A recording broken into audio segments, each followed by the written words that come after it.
So, here's the deal. John Cena, during his recent promo on Monday Evening Uncooked, kind of threw a jab by referencing Rick Aptitude's classic uncooked look, right? Absolutely. He was on fire about his WrestleMania moment and his 17th championship win, wasn't he? Yeah, exactly. Cena was, really riding that wave of success. He even went, at WrestleMania, I make history by winning a 17th championship.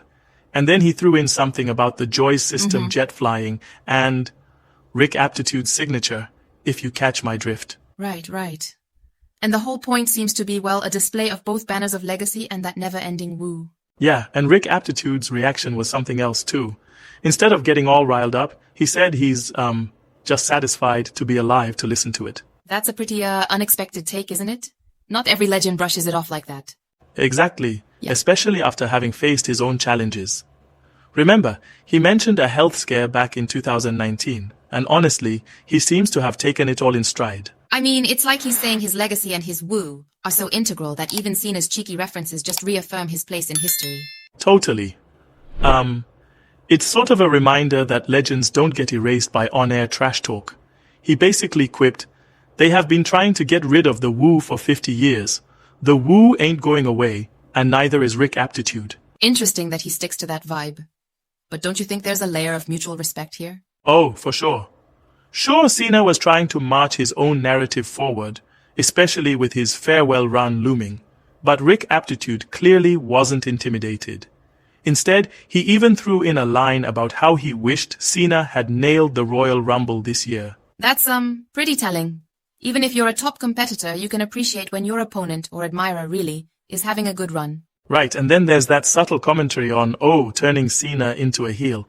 Rick Aptitude actually backed that idea, saying it might have been the best twist they could have made. Now that's intriguing. I mean, it's almost like he's critiquing Cena's move while simultaneously giving him kudos for the accomplishments. Yeah, it's, a fascinating mix. On one hand, Cena's out here proclaiming his achievements, you'll always say the title John Cena.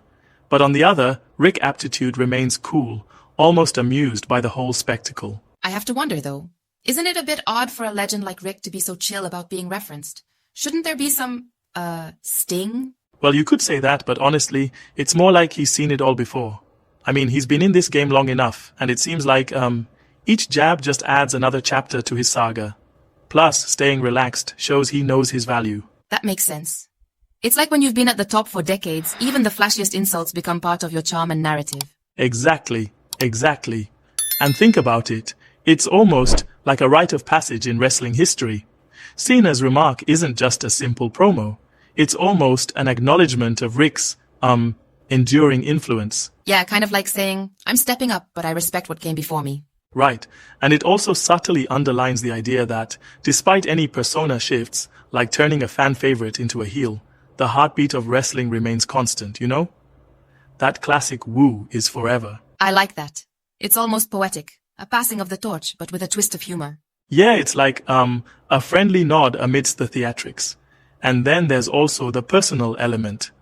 Rick saying that after all those years, he's just grateful to be here, soaking it all in. It gives the moment a human touch.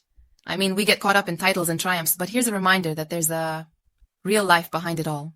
Exactly. And it's even more heartwarming when you consider he'll be at WrestleMania, cheering on his daughter Charlotte Aptitude while also spending time with folks like Mojo Muhtadi after the event. That just goes to show. The legacy isn't just about the titles. It's about the memories, the family, the community. Yeah, it's like, a tapestry woven over decades, with every promo and every woo adding to the rich story of wrestling. I agree, but wouldn't you say there's also a hint of challenge in Cena's words, like he's setting up a final act that stands in contrast to what Rick represents? Good point. And I think that's where the crack in the dialogue appears. Rick seems to imply that no matter how much Cena tries to reinvent or push the envelope, some things, like the woo, are timeless. That's a subtle, respectful critique of over-commercializing legacy. It's pretty cool he can call that out. It shows that even in a duel of icons, respectful rivalry can exist. Absolutely. It's a layered conversation, sort of like a chess match, where every move on the mic tells us more about who they are. You've got the flamboyant Cena charging forward, and then the veteran Rick Aptitude, cool and collected, anchoring history with that signature woo. And that ultimately makes this chapter in wrestling history all the more compelling.